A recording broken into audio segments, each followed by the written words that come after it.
Hi there. My name is Kimberly Farr, and I'm really thrilled to have this chance to talk to you about Ann Tyler's beautiful and funny new novel, Clock Dance, which I had the honor to record a couple of months ago. If you've been feeling a little blue about the state of the world in general lately, have I got a book for you. It'll make you feel hopeful about humanity in general and women's prospects in particular.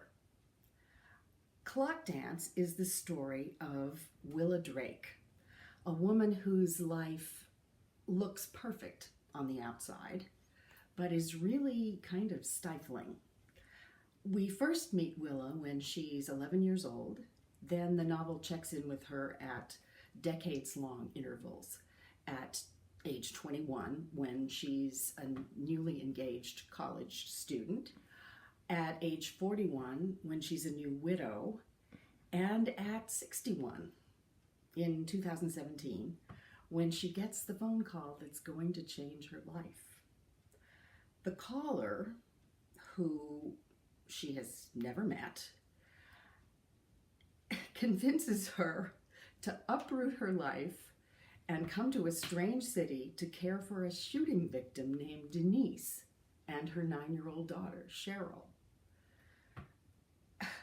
Willa kind of remembers Denise. She used to date Willa's son, Sean, but they broke up some time ago and they don't live together anymore. So what earthly reason could she have for flying from Arizona to Baltimore to care for a woman with whom she has virtually no connection whatsoever? But for some reason that only Willa seems to know, and you get the feeling that maybe she doesn't even know what it is, she decides to come. Willa captures your heart. She has spent her life trying to please other people, trying to be good enough, pliable enough, interesting enough, stylish enough, you name it, enough. A situation many women are way too familiar with. Her current marriage to Peter, a successful but rather overwhelming attorney, casts her in the role of both helpmeet and semi-child. He tends to run everything, to the point where Willa's even afraid to drive herself around in the car.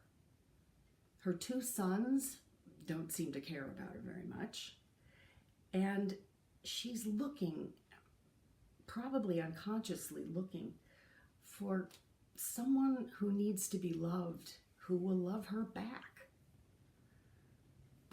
Denise and Cheryl's neighborhood in Baltimore is full of characters like Sir Joe, whose real name turns out to be Sergio, Dr. Ben Gold, a somewhat scruffy physician who makes it his business to look after anyone who needs looking after, Mrs. Minton, a bird-like elderly lady who keeps tabs on everybody in the neighborhood, and Hal, the morose husband of the woman who broke up Sean and Denise's relationship.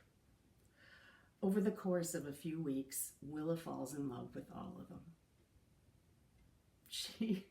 She learns to look forward to watching Space Junk, a television program, with little Cheryl. She learns to love walking through the neighborhood with Airplane, the dog. Airplane likes to watch Space Junk too. It's his favorite show. She learns that Ben Gold has a heart to match his name, and that Denise herself, while undereducated, is really very wise. And she learns that Cheryl needs and would very much want Willa to be a grandmother. I fell in love with them too. I had a great chance to do a Baltimore dialect for some of these characters. That's a new one for me. And I was lucky because my director, Fred Sanders, has actually spent time in Baltimore and knows what it sounds like. I don't want to give away too much of the story, but I think it's not spoiling things if I tell you that what happens to Willa at the end makes you want to jump up out of your chair and shout, yes!